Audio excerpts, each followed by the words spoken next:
E aí, pessoal, como vão vocês? Estamos aqui com mais um episódio do canal Dialética. Estou aqui acompanhado do meu irmão, o famoso Pedro Renó, do canal Parabólica. Tudo bom, gente? Prazer estar aqui de novo. E hoje nós temos um convidado mais que especial, que é o Túlio. O Túlio é formado em História pela UFOP. Ele tem especialização em História e Ciência Política, né? Cultura Política. Cultura Política. E é mestre e doutorando em Educação pela Universidade Federal de Minas Gerais, a UFMG. Túlio, seja muito bem-vindo. Obrigado, Pedro. Obrigado, camarada. Tiago, só vitórias. E o Túlio está aqui para a gente poder discutir um assunto hoje que é um assunto extremamente interessante e é um assunto que a gente traz também para desmistificar aquilo que o seu grupo de WhatsApp vem falando, aquilo que o almoço da família repercute sem ter a menor base científica, que é um papo sobre marxismo e educação. Então, Túlio, eu lhe convido a trazer um pouco dessa relação do marxismo com educação. Por favor. Pois bem, o filósofo revolucionário Karl Marx, ele junto com Friedrich Engels, ele conseguiu aí elaborar a teoria social revolucionária. No século XIX, o Lenin foi um líder revolucionário aí no século XX, ele dizia que o Marx ele conseguiu fazer a síntese entre a crítica da economia política inglesa, né, o socialismo utópico francês, principalmente dos jacobinos ali da Revolução Francesa, e a filosofia clássica alemã, principalmente a partir do pensador do Hegel, né, que ele contribuiu bastante, estudou bastante a obra dele. Ele fez uma síntese do que tinha mais avançado no conhecimento naquele momento histórico, no século XIX, e contribuiu aí decisivamente na elaboração da teoria social revolucionária. E o Marx, ele além de elaborar uma visão de mundo, uma teoria crítica, né, buscou também aí construir o comunismo, né, a partir da perspectiva do socialismo científico, e ele contribuiu também com o debate educacional, né, uma das primeiras obras do Marx aí, que ele já abordava a crítica a um filósofo materialista, o Ludwig Feuerbach. O Marx chamava atenção, né, para um princípio materialista muito importante, né, que é a doutrina materialista da transformação das circunstâncias e da educação esquece que as circunstâncias são transformadas pelos homens e que o próprio educador tem de ser educado. Marx chamava atenção, né, para a necessidade, né, de você ter aí uma educação de novo tipo, né, que as pessoas não deveriam ser educadas pelo Estado, pela sociedade burguesa, né? Esse próprio Estado, a sociedade burguesa deveria ser transformado, deveria ser superado o Estado burguês e essa forma de sociabilidade burguesa, baseada na exploração do homem pelo homem. Até no Manifesto Comunista, né, em 1848, ele chamava atenção, né, à defesa da educação pública gratuita para todas as crianças, o acesso universal à educação pública, né, buscando aí também conjugar o trabalho, né, a instrução com a produção material. Então, ele tinha essa perspectiva, né, da universalização do acesso à educação pública, gratuita, de qualidade para todos, e repensar o modelo da educação, assim como também repensar o modelo do Estado, que é o produto da sociedade, né, ao longo da história, né, e o Estado burguês em particular. Chamava atenção aí para a necessidade de mudar a sociedade e mudar circunstâncias, né, e mudar o próprio homem, o ser humano, ao longo da história, né, buscar aí um novo homem para uma nova sociedade. E ele participou intensamente das lutas da classe trabalhadora, né, chamava a atenção que o sujeito histórico daquele momento das transformações, que eu acho que vale para hoje também, é o proletariado, né, nessa luta aí por busca por transformações da sociedade. Ele chamava aí de uma revolução, né, um conjunto de transformações políticas, econômicas, sociais e culturais. E é muito interessante que o Marx ele não falou exatamente ali das políticas educacionais, mas ele contribuiu a partir da sua visão de mundo para elaborar alguns princípios básicos pensando aí numa educação, né? Acho que duas questões são fundamentais para a gente pensar a educação a partir da perspectiva marxista, né? Uma é a educação omnilateral. O que seria isso? Palavra bastante chocante, né? Omnilateralidade. seria uma formação que seria capaz, né, de promover o amplo desenvolvimento das pessoas e todas as suas possibilidades humanas, né, como um todo, nos planos da ética, das artes, da técnica, da moral, da política, da ciência, do espírito prático, das relações intersubjetivas, da efetividade, da individualidade. Marx chamava muita atenção para a necessidade de uma formação humana, né, de uma educação para uma nova sociabilidade, né, novas relações sociais. Aí deixar claro que ele sempre pensava a educação, a cultura, a literatura, numa perspectiva da transformação também, né, da base das relações socioeconômicas, né. Marx trabalhou muito bem isso, né, a unidade dialética das lutas socioeconômicas com as lutas culturais, a luta política, né. A política para o Marx não era uma política burguesa, era uma política revolucionária, digamos assim, que ele queria superar o Estado, né, e repensar a própria sociedade, utilizando a política como um meio, não um fim em si mesmo. Então, ele participou muito ativamente das lutas. O outro elemento, né, além da unilateralidade, é a politecnia. O Marx chamava a atenção para uma educação politécnica. Depois, a russa Nadareska Krupskaya, né, que foi companheira do Lenin, ela escreveu também, avançando sobre essa perspectiva da politecnia. E nada mais, né, é do que a junção, a combinação do trabalho produtivo com o ensino. Então, são dois elementos basilares aí das contribuições do Marx para a educação que, ao longo da história, né, tanto das experiências socialistas, na União Soviética, na China, no leste europeu, em Cuba, foram desenvolvidas, né, essa perspectiva da formação unilateral e do ensino politécnico, né, e também vários marxistas, como Antônio Gramsci, que é bastante atacado pela direita, né, por falar também, sublinhar a importância da cultura no processo de transformação social, assim como Lenin, o peruano José Carlos Mariátegui, que fundou aqui as universidades populares, inspirado também na reforma universitária de Córdoba, na Argentina, de 1918, e outros teóricos, como aqui no Brasil, o próprio Paulo Freire, que teve uma influência também do pensamento marxista, né, dialogou com alguns pensadores marxistas, mas assim teve uma pedagogia própria, né? E aqui no Brasil, importante nomear também a contribuição da pedagogia histórico-crítica, Demerval Saviani, que contribuiu bastante aí para uma pedagogia histórico-crítica.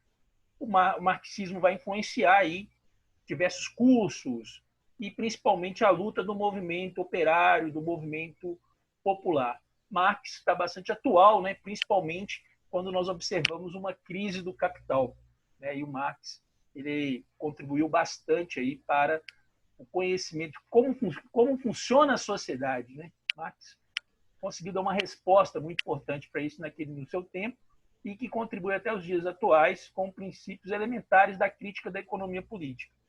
E no próprio Capital do Marx, né, ele chama atenção para a educação, para o trabalho também, né, tendo em vista que o trabalho, né, que o ser humano, ao longo da sua história, ele tem uma relação com a natureza e, através do trabalho, ele transforma a natureza.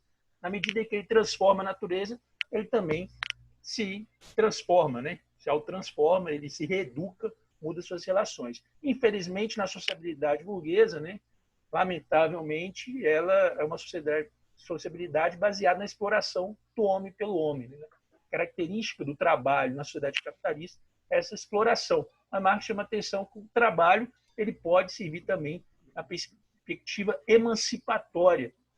O trabalho ele pode superar o capital. Aí, claro, que envolve outros elementos, como a organização e a própria transformação do Estado, né, que o Marx chama atenção aí, um tema bastante polêmico, que ele chega a citar a expressão ditadura do proletariado, a mais ampla democracia para a classe trabalhadora, para as camadas populares, e uma ditadura contra a burguesia, principalmente a abolição, que, se eu não me engano, é o artigo 17 da Declaração Universal de Direitos Humanos, que aí é o direito à propriedade privada. Né? Marx acha que a propriedade privada, junto com o Estado capitalista, fundamenta o Estado capitalista, e na perspectiva da luta entre capital e trabalho, a superação do Estado, a propriedade privada, teria uma importância histórica. E nessa mediação, né, difere dos anarquistas, que vai chamar a atenção que é a necessidade de uma transição socialista através da ditadura do proletariado. É um termo controverso, o próprio Hobsbawm fala, né, bastante sobre isso, que é um termo que foi utilizado naquela época. Hoje a gente fala ditadura no Brasil, dá a impressão que nós estamos defendendo o que a direita vem falando aí, né? Mas não, É que é não uma havia outra como ideia. prever, né? Não havia Aí, como mas é uma outra prever ideia. pós-Marx tantas ditaduras no mundo que aconteceram e deixaram É, a própria palavra com uma marca muito negativa, né? é uma ditadura burguesa, mas nada mais, né? Eu acho que, resumidamente, essa questão, né, da proibição desse direito, né, da propriedade privada, que acaba que é bastante naturalizado, a propriedade privada dos meios de produção, que dá origem a diversas desigualdades sociais e, principalmente, à exploração. A perspectiva da educação em Marx é esse caráter emancipatório. Isso foi muito importante, né? A emancipação humana. Marx apontava a necessidade da revolução social, da emancipação humana, e além de apontar, escrever e dialogar com o movimento operário, ele atuou, né, até na fundação da Associação Internacional dos Trabalhadores. Você tem Pode falar, Thiago. Uma coisa que o Túlio traz na fala dele, que eu acho que é muito interessante, a gente gosta de voltar muito para o nosso primeiro episódio, sabe, Túlio?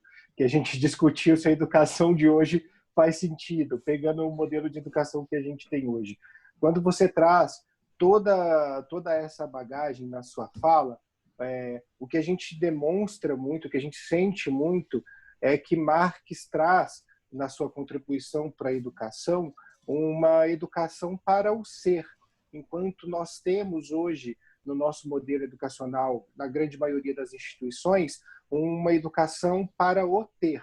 Então, quando a gente olha para um adolescente em sala de aula, pensando nos processos que ele vai passar, e repetindo constantemente o discurso, né, que você precisa fazer isso para ser alguém na vida, esse ser alguém na vida, ele nada mais nada menos que é o ser alguém com capacidade de consumo e olhando exclusivamente para si, não olhando para o coletivo, não olhando para uma situação comunitária. E aí é muito bacana quando você traz a tua fala, porque isso já rompe esse paradigma da educação atual, que tem esse processo, claro, altamente burguês, no qual aqueles que têm mais dinheiro conseguem as melhores universidades através desse sistema injusto aqui, que também já discutimos em outro episódio. Mas também porque a questão vem do status, vem do consumo, vem do ter, e muitas vezes o ser alguém que é um bom profissional, pensando num bom profissional, não exclusivamente como saber executar a tarefa,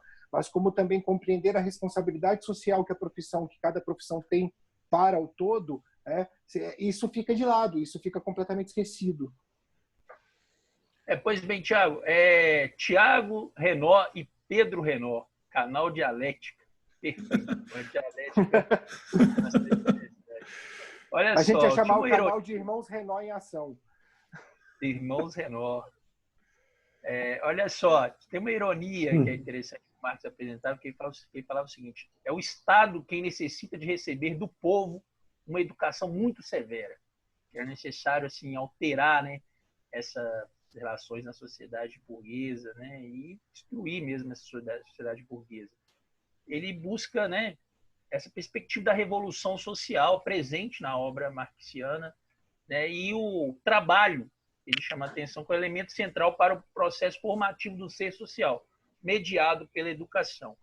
Nesse sentido, assim, acho que vale a pena a gente prestar atenção, né? Eu já falei, gostaria de sublinhar necessidade de entender o trabalho, a perspectiva emancipatória. Nós temos o trabalho na sociedade burguesa como uma perspectiva da exploração. Acho que o Marx ele trabalha muito bem esse conceito, e depois o Antônio Gramsci, filósofo italiano, ele vai chamar a atenção que o trabalho é um princípio educativo elementar para a transformação, né, para a emancipação humana, né? Acho que tem esse elemento que o Thiago coloca, que é o seguinte, né, a educação, e até tem algumas críticas de vários autores marxistas, principalmente aí destaco o filósofo francês, o Louis Althusser, ele vai chamar a atenção que a educação, e vai sublinhar muito isso, né, que a educação ela serve na sociedade capitalista, ele chamava de aparelho ideológico do Estado, como um processo de reprodução das desigualdades sociais existentes, né? Tem uma crítica, até o meu professor, querido professor orientador Antônio Júlio, ele chama atenção no artigo dele sobre o Althusser, que o Althusser, de certa forma, ele esquece do papel do sujeito. Claro que é importante, até o Stephen Meszaros, que é de uma outra tradição marxista, também ele chama atenção para esse caráter, né, da reprodução das desigualdades sociais, né, a partir da educação. Mas é possível também utilizar a educação como ferramenta de transformação social. Aí o pessoal da direita fica bastante bravo quando a gente fala isso, fala da hegemonia cultural do Gramsci, mas a perspectiva, né, que a educação ela é elementar em qualquer processo de revolução, qualquer processo de transformação social, até para dar sustentabilidade prática para movimentos de libertação ou também, né, revolucionários de caráter socialista. Fundamental essa questão. E nós tivemos, ao longo da história da União Soviética, principalmente nos primeiros anos, as contribuições diretas do Lenin, da Krupskaya, do ministro da Educação, né, que é o Lunacharsky, acho que a pronúncia está certa, meu professor de russo, o Emanuel Bonfante, ele vai assistir, vai ficar atento a essa pronúncia. Mas o Lunacharsky era o comissário do povo para a instrução na União Soviética. Ele chamava atenção, né? Naquela época, a necessidade de alfabetização de todos os povos soviéticos, né? E chamava atenção também para construir a educação voltada para o trabalho, na perspectiva emancipatória. Isso foi uma grande vitória aí em todos os países, todas as experiências socialistas nesse campo da educação, a educação elementar, e principalmente evitar, né, que, através da educação, promova a desigualdade social. Isso foi importante, toda a experiência socialista. Nessa parte, o socialismo venceu, né, a disputa. Infelizmente, nas escolas capitalistas, né, tanto até nos países mais desenvolvidos, se você tem essa marca da desigualdade social. Até que no Brasil, por mais que nós temos na educação pública, temos essa marca da desigualdade social através da educação. Mas é importante, né, além dessa questão da reprodução, pensar também a partir da perspectiva emancipatória. E os movimentos sociais contribuem muito, né? A exemplo da Escola Nacional Florestan Fernandes, do MST, da educação popular, né, diversos coletivos, do movimento sindical, do movimento estudantil. O Pedro Renó já participou aí também dessas lutas, né, quando nós lutamos pela reserva de vagas nas universidades públicas para estudantes das universidades públicas, a luta também pela aprovação da lei das cotas nas universidades públicas, é muito importante. Aí você tem vários teóricos que contribuíram, marxistas contribuíram nesse debate, além do Gramsci. Tem o Mariátegui aqui na América Latina, que ele construiu as universidades populares, né? E essa luta pela alfabetização, que sempre foi uma campanha ligada aos movimentos populares, partidos de esquerda, que sempre tiveram o apoio aí, né, e como apoio teórico do marxismo, né, dessa teoria social revolucionária, que ela contribui bastante, né? É importante destacar também, né, que o referencial teórico marxista está presente em currículo, diversos cursos brasileiros, né? E assim, que o debate educacional acaba permeando essa teoria crítica. Então, você tem currículos, por exemplo, da disciplina de pedagogia, na psicologia com Vygotsky, nós temos na história com a história social, né, inglês, da historiografia britânica, né, Eric Hobsbawm, Thompson, contribuíram bastante nesse debate. O curso, por exemplo, de serviço social, que tem um currículo baseado principalmente aí na referência do Marx, isso é muito importante. Aí cabe destacar também uma questão sobre a relação da escola sem partido. Aí eu queria provocar na seguinte ideia: Fica à vontade. Partido e educação. Todos os partidos políticos no Brasil, Pedro Renó e Tiago Renó, têm sua própria escola. É obrigatório, de acordo com a lei partidária, todo partido tem uma instituição, né, ou um instituto, ou uma fundação, que lida com a formação dos seus militantes políticos, né? Então, você tem essa relação entre partido e educação. Também nós temos, né, o papel, cada partido defende suas posições relacionadas ao debate educacional. Acho que é uma outra dimensão. Primeira, a dimensão formativa dos partidos políticos, né, de esquerda, direita, centro, ultradireita agora, né, ultra-esquerda também. Nós temos aí, né, a formação tem a contribuição no debate educacional, através dos projetos de leis, políticas educacionais, e o papel de cada partido aí na educação do povo mesmo, né, com as suas contribuições, ou na deseducação. Você tem um processo formativo, mas também tem um processo da deformação. Não existe nenhum projeto, acho que, pelo menos que eu pesquisei, não tem nenhum partido que quer controlar a educação em nosso país, né? E é importante destacar também que o marxismo, embora tenha muita influência, não é hegemônico nas universidades brasileiras. O Pedro, quando ele fez o curso de história dele, não estudou toda a obra do Marx, do Lenin, do Gramsci, do Lukács, todo, né? Teve boas contribuições, vários historiadores que dialogam, né? Mas não tem essa influência toda como alguns grupos apontam, né? O próprio Paulo Freire, ele teve um diálogo com a obra do Marx, mas também não se reivindicava como um marxista, né? Você tem essa influência muito interessante. Agora, é importante destacar nessa parte que, né, você tem aí a contribuição do Marx presente nas universidades.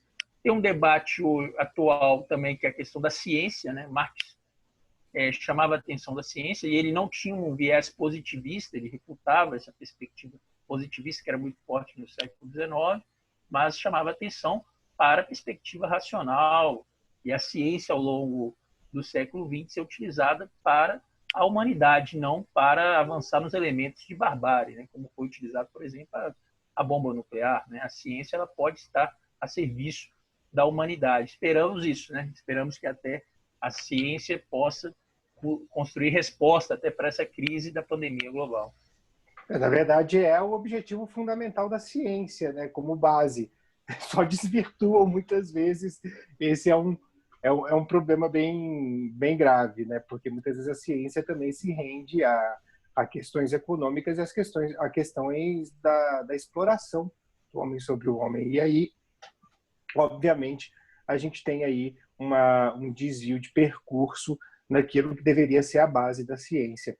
É até bonito a gente falar, porque quando a gente se forma, a grande maioria das profissões, você faz o seu juramento, né? E parece que ele só vale muitas vezes no momento que você está lá colando o grau, porque muitos esquecem desse juramento no momento que pegam o diploma. E como a gente está falando de conhecimento científico, como a gente está falando de uma carreira acadêmica, ter essa questão, essa visão mais ampla, essa visão que também trabalha muito com a ética, é importante, por mais que muitas vezes na sociedade isso seja esquecido. Eu só queria pontuar duas coisas aqui interessantes, que enquanto o Túlio foi falando, a gente vai lembrando de muita coisa, né? E algumas delas até em experiências pessoais. Não a primeira. A primeira eu já queria até pontuar, inclusive, quando lá no começo da fala do Túlio, ele falou sobre as primeiras experiências e tal. Eu acho que também vale destacar que já começa a ter um efeito em 1871 na Comuna, né, Túlio? Na Comuna de Paris. Eu sei que é uma experiência rápida, mas como o ensino gratuito, abertura de escolas noturnas, né, para atender as demandas da classe trabalhadora, que eu acho que já é interessante. O manifesto é em 48 e em 71 você tem a Comuna de Paris, né? Você pode até me corrigir se eu estiver errado. E eu lembro também de uma experiência pessoal, até que o Túlio falou na minha graduação, quando eu fiz a minha graduação, Thiago, que, é claro, você tem uma abertura, você tem vários outros autores sendo trabalhados, especificamente nesse caso de história, mas você também, claro, que você tinha o debate dentro do marxismo. E eu, ainda no meu primeiro ano, eu ainda não tinha esse contato com o marxismo, o meu contato ainda ele deveria ser maior, inclusive, né, as leituras, né? Eu não estou no patamar de Túlio Lopes, né, mas aí eu lembro que eu falei, eu preciso ler, porque eu estou perdendo, a impressão que dava é que todo mundo estava avançado em Marx, aí eu falei, eu vou ler. E aí eu lembro que eu fui na biblioteca e achei um texto que eu não consigo mais me recordar, eu procurei ele recentemente para poder relê-lo, né, que era o Sociologia da Juventude. E eu já nem lembrava mais, eu passo com isso aí tem 15 anos, 16 anos, eu já nem lembrava se era o texto propriamente de Marx ou não. E aí que você tinha toda a relação, né, de Marx falando da juventude, da questão de trabalho, né, que se a gente falando de uma maneira bem ampla e bem simples, o próprio respirar é um trabalho para o Marx, né, um trabalho. Então, relacionando com a educação, e eu lembro que eu lendo, você tem que ter muita paciência, porque eu lendo e fui falando aqui, Marx, falando de trabalho para meninos de 10 anos de idade, eu fui começando a ficar irritado com aquilo. Foi um dos primeiros contatos que eu tive, fora, assim, além do que eu era indicado pelos professores e tal, né, né, que às vezes os professores jogavam textos e livros para a gente. Por exemplo, logo no primeiro ano a gente foi ler o 18 Brumário, né, e aí eu querendo saber mais de Marx e tal, eu fui ficando nervoso, né, foi falando assim, poxa, mas 10 anos de idade trabalhar, aí você tem que acalmar, porque a concepção do trabalho é uma outra concepção, né? A gente está falando de uma outra questão, a gente está falando da questão do libertador que o Túlio está falando, da questão da consciência, né, que ele foi fazendo uma divisão. Eu já nem lembro, o Túlio pode até me ajudar depois se existe esse... Era um texto, tá, Túlio? Era Sociologia da Juventude.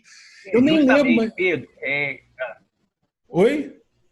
Justamente, no texto do Marx, crítica ao programa de Gotha, do Partido Social-Democrata Alemão, de 1872. Exatamente. Mas, assim, é uma outra ideia, né? O trabalho, como se sublinhou muito bem, o trabalho na perspectiva emancipatória. Na verdade, chamava atenção, Marx, né, para a necessidade, né, de subtrair a escola de toda a influência por parte do governo e da igreja. E chamava atenção também, né, o Marx para o papel das escolas técnicas, teóricas e práticas, combinadas com as escolas públicas. Seria uma educação vinculada ao trabalho produtivo. Mas, ao mesmo tempo, o Marx, no próprio Manifesto Comunista, em 1848, já chamava atenção, né, que educação para todas as crianças e era contra o trabalho infantil, né, assim como defendia a redução da jornada de trabalho, sim, redução de salário. Agora, ele fala da questão da educação, mas também numa perspectiva de uma sociedade socialista, comunista, não na sociedade capitalista. Era um programa que o Marx defendia do partido, o SPD, né, que era o Partido Social-Democrata Alemão.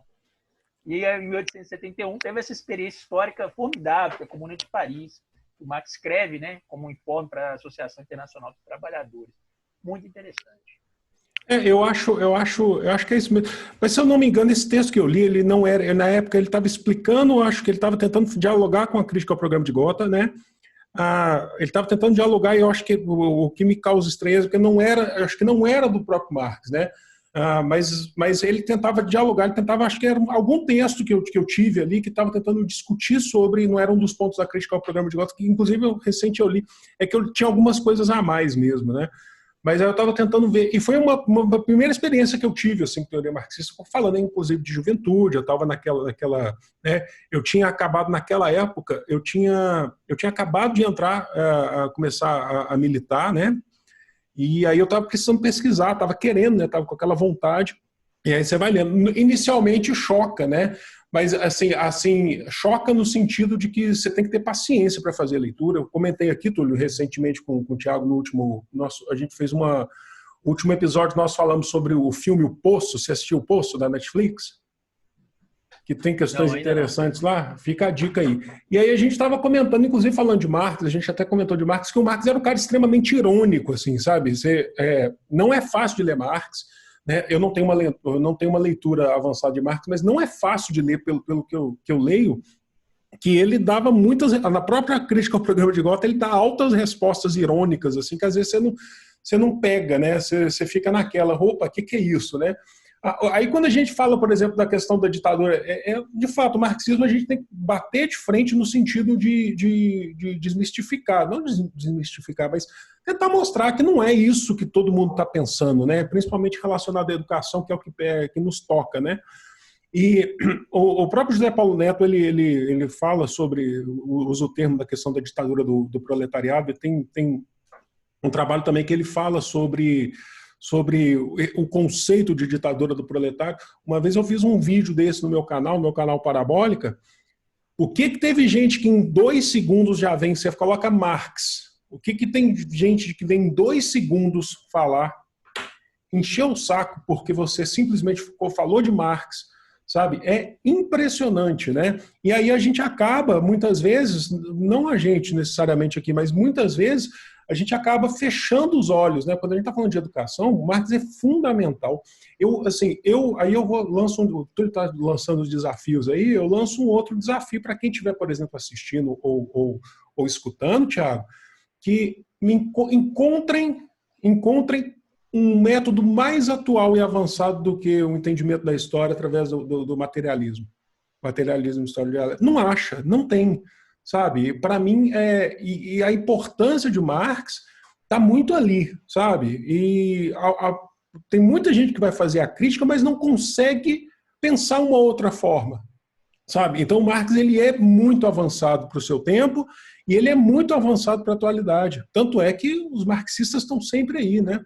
Pode falar. Pedro, eu passo do pressuposto que para que você possa defender um lado e atacar outro, não atacar literalmente, mas, por exemplo, não crer no outro e dizer que aquele outro não lhe cabe, você tem que, no mínimo, conhecer os dois lados. O que a gente tem hoje é um grupo de pessoas muito grande, diga-se de passagem, que fala de Marx com muita propriedade, mas é uma propriedade falsa, porque não conhece, não leu nem os pensadores marxistas, nem o próprio Marx, não leu absolutamente nada. E fica com aquela ideia remota, né, do comunismo que vão invadir tua casa e vão pegar metade daquilo que você tem.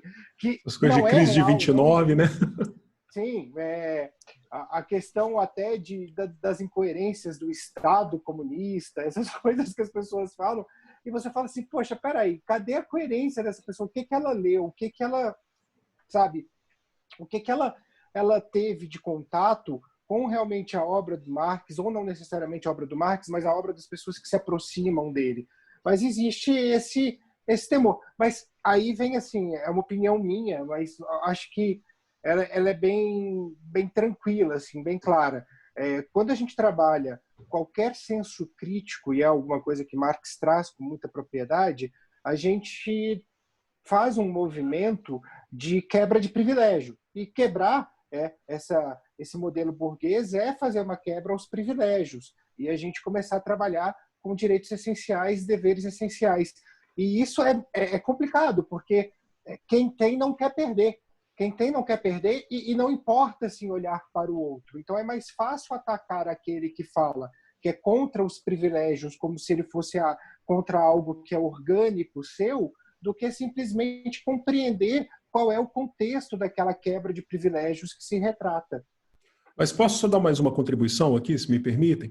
Aí também experiência pessoal, que eu lembro quando eu fiz a minha pós-graduação em História da Cultura e da Arte, eu lembro que a gente teve um trabalho em grupo para fazer, na época, isso já tem mais de 10 anos, sobre História do Brasil, eu não lembro mais qual era o tema, que a gente tinha que trabalhar em História do Brasil, e o grupo, sabendo que de professores, que a gente tinha professores que não eram marxistas e alguns deles que até não gostavam muito, a gente não procurou uma bibliografia de algum marxista. E, assim, nesse caso foi um doce engano, assim, porque o próprio professor, que não via a história de uma perspectiva marxista, ele deu uma bronca na gente, falou assim, cadê o Caio Prado Júnior? Ele falou assim, está faltando a história econômica do Brasil aqui, entendeu? Então isso é importante, o que o Túlio, inclusive, está falando. Claro que eu estou levando para o lado da história, né? Não só na concepção da história, não só na questão da educação. O quanto que ele é importante para o entendimento, sabe, da vida, da sociedade, da história. E aí eu me senti já num lugar mais confortável, porque querendo, e ainda mais porque o História Econômica do Brasil é o meu livro preferido, né? Entre alguns outros. Então, para mim, assim, eu me senti confortável. O quanto que Marx é importante, aí falando dentro da academia, dentro da formação de professores, entre outras coisas, e não só para marxistas, que pessoas que reconhecem a importância dele na educação, sabe? É o que eu falei, eu lanço aquele desafio. Me dá uma outra perspectiva, me dá um outro método que não seja o materialismo, que seja mais avançado, mais atual do que o materialismo histórico dialético, entendeu? É isso. Justamente isso. Assim, acho que é um convite para todos que queiram estudar e aprofundar aí nesse debate marxismo de educação. Ler os clássicos é melhor do que não ler os clássicos, né? Ir à sua própria fonte. Acho que tem uma série de contribuições aí de teóricos comprometidos com essa perspectiva da emancipação humana, da revolução social, que o Marx ele sistematizou ali, né, junto com seu companheiro, né, o Friedrich Engels, né, que ele coloca aí que vai fazer 200 anos esse ano, né, e trabalhava diversos textos, né, e é difícil mesmo a leitura, né? Se você pegar, por exemplo, a ideologia alemã, um livro da Boitempo, né, você vai gastar aí uns 2, 3 meses para estudar a ideologia alemã, mas é necessário assim, né, ler alguns textos, fragmentos do texto, dialogar, porque ele elabora ali uma concepção dialética da história, né? Ele parte de uma perspectiva da filosofia da praxis, né? A gente pensar nossa prática através da reflexão, da crítica. Tivemos várias experiências socialistas ao longo da história, e é importante um balanço crítico, a crítica, a autocrítica é um dos elementos importantes da cultura política comunista, né? Perspectiva do internacionalismo também, da busca pela solidariedade internacional, a luta por uma sociedade mais justa, fraterna, igualitária, que nós, né, atribuímos ao conceito de socialismo, né, que é muito importante, e conhecer, né? A propaganda anticomunista ela parte do pressuposto até irracional, né? Não conheçam, não leiam nada sobre o Marx. Tudo que vocês lerem é mentira, é uma falsificação histórica. Até o livro didático de história agora está sendo contestado, né? Fatos como o Holocausto estão sendo contestados, a narrativa está bastante fragmentando essa questão da busca pela verdade. Claro que não existe uma verdade absoluta, né? Mas a ciência, a concepção dialética da história, a busca do conhecimento, né? É uma busca ali por se aproximar da verdade, por se aproximar dos fatos, buscar compreender a realidade para transformar essa realidade. Porque o capitalismo, o Marx já pontuava isso, né? Ele passa por diversas crises e tem dois caminhos, né? A Rosa Luxemburgo, que eu gosto muito, também gosto muito de quem gosta da Rosa, e a verdade é o seguinte, né? Ou é socialismo ou é barbárie. Nós temos essa possibilidade. E a barbárie está se manifestando, né? A pandemia, a crise, guerra, ou seja, miséria social muito forte. E acho que é importante, né? Infelizmente, essa miséria social ela acaba refletindo também na consciência social dos indivíduos. Aí é importante a formação humana para pensarmos o ser social, Tiago, uma perspectiva de uma nova sociabilidade. Para isso, Marx chamava a atenção na necessidade de um processo de ruptura, necessidade de revolução social. E a educação ela pode dar sustentabilidade prática a esse projeto emancipador, né, emancipatório, que seria, né, tanto antes, durante e depois da Revolução. O exemplo dos cubanos, né, que tem um conceito interessante que eles utilizam, que é pátria é a humanidade, é o conceito de José Martí, perspectiva de alfabetização, que eles trabalharam tanto na América Latina, tanto em Cuba como em outros países da América Latina. É um exemplo importante da cultura política socialista, influenciado tanto pelo pensamento de José Martí, mas também pelo pensamento de Marx, foi fundamental. Eu acho que é atual o pensamento do Marx, até porque acho que enquanto houver o capitalismo, né, o filósofo que iniciou e fez a crítica mais contundente em relação ao capitalismo foi o Marx. Quando tiver o capitalismo, o Marx estará muito presente aí, né, nessa perspectiva de superação dessa ordem sociometabólica do capital. Um convite a todos aí também para participar. Eu faço parte do grupo de estudo Pesquisa Marx Trabalho e Educação. Temos um site na internet também, Marx e Educação. Depois eu passo o site por escrito, mas é A gente importante deixa na descrição. Conhecer aí cada vez mais, né, dialogar. Se for falar mal do Paulo Freire, por favor, leia Pedagogia do Oprimido, que é um clássico. Por favor. Paulo Freire compreendeu e contribuiu aí na luta pela alfabetização, numa época que 70% da população brasileira era analfabeta, nos anos 50 e 60. Ele vai contribuir com um método próprio, né, na pedagogia histórico-crítica, que tem uma referência muito importante no Brasil, pensando nessas transformações, em defesa de uma educação pública, gratuita, socialmente diferenciada, a luta por uma universidade popular, laica e crítica, que é importante que o Marx ele tem um preconceito muito forte com a teoria marxista em relação à educação, né? Por isso que o Marx ele dizia, né, que a educação é o ópio do povo e ponto. Não, Marx vai fazer uma discussão sobre a religião, né, e vai apresentar uma crítica. E no caso da educação, ele vai defender uma educação que não tenha nenhum revestimento religioso. E os comunistas aqui no Brasil, né, Jorge Amado, que foi um deputado constituinte, defende a tolerância religiosa, a liberdade de expressão religiosa, artística, cultural. Isso é muito importante. São alguns preconceitos que existem que nós temos que combatê-los. Se não combatemos, eles podem se tornar hegemônicos, né? E essa nova hegemonia que está sendo apresentada por parte dos movimentos populares, parte da esquerda, referenciada na teoria social revolucionária, ela parte desse pressuposto, né, da gente construir uma nova sociabilidade, né? E, infelizmente, o capitalismo ele vem sendo preponderante. Consequentemente, a miséria é preponderante. Podemos construir algo novo. E parabéns aí pelo canal Dialética, tanto pelo nome, como também pela concepção, e por 2 Renaults. Um Renault já era muito bom, 2 Renaults, ainda melhor.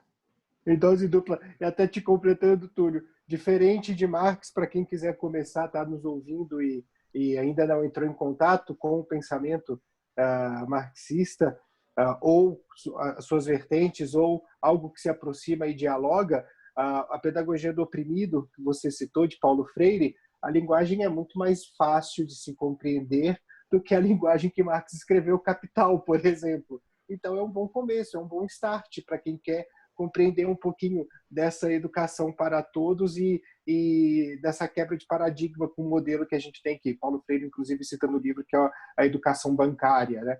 Então, eu acho que é uma boa dica para todo mundo aí que está interessado a começar a querer ver o outro lado, né? Sair um pouco daquelas verdades prontas, enlatadas, que a gente encontra nas prateleiras do supermercado, para uma construção de um conhecimento e de um diálogo que seja mais embasado e mais interessante e que realmente faz evoluir.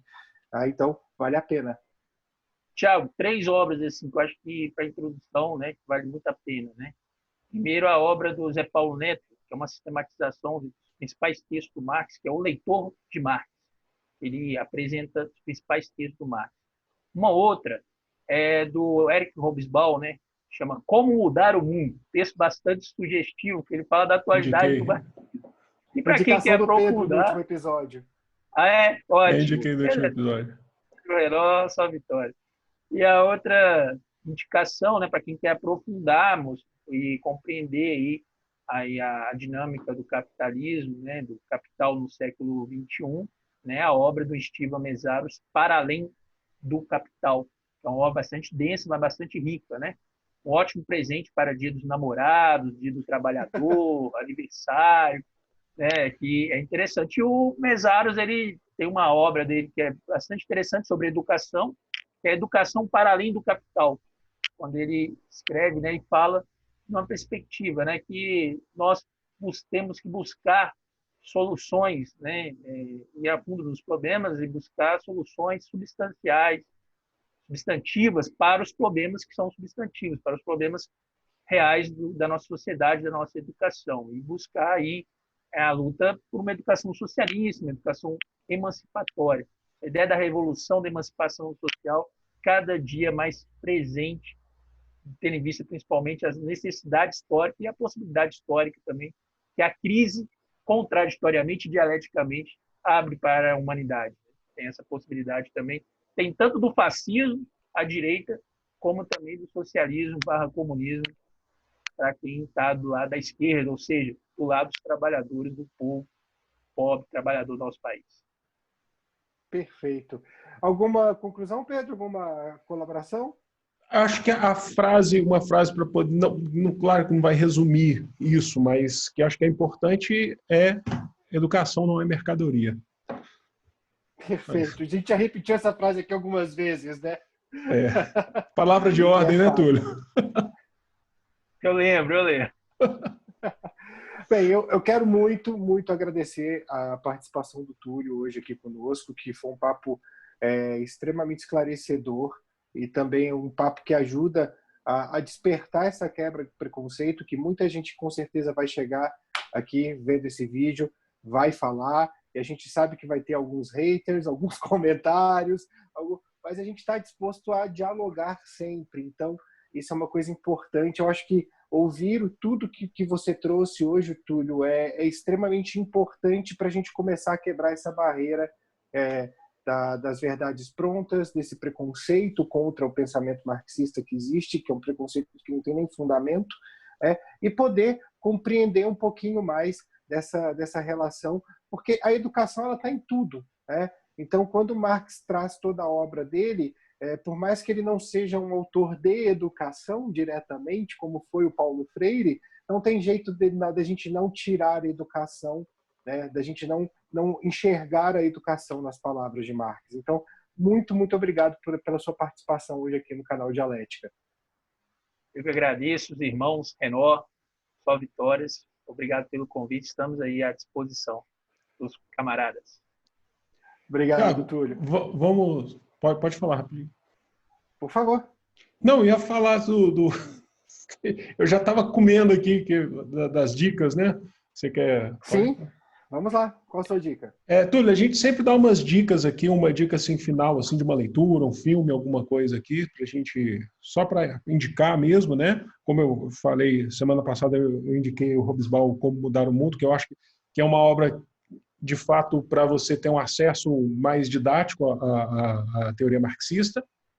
Hoje aqui, aproveitando até o pé que o Túlio falou, o Túlio citou aqui a crítica ao programa de Gotha, eu indico a crítica ao programa de Gotha, que eu tenho até um vídeo lá no canal Parabólica também, que eu falo, que chama O que Marx de fato pensava sobre o socialismo, né, que são as ponderações dele, né, na crítica ao programa, e que eu acho bem interessante. Então fica a minha dica, não tem versão, só tem em versão digital, né? O Túlio já mostrou a dele aí da Boitempo, né?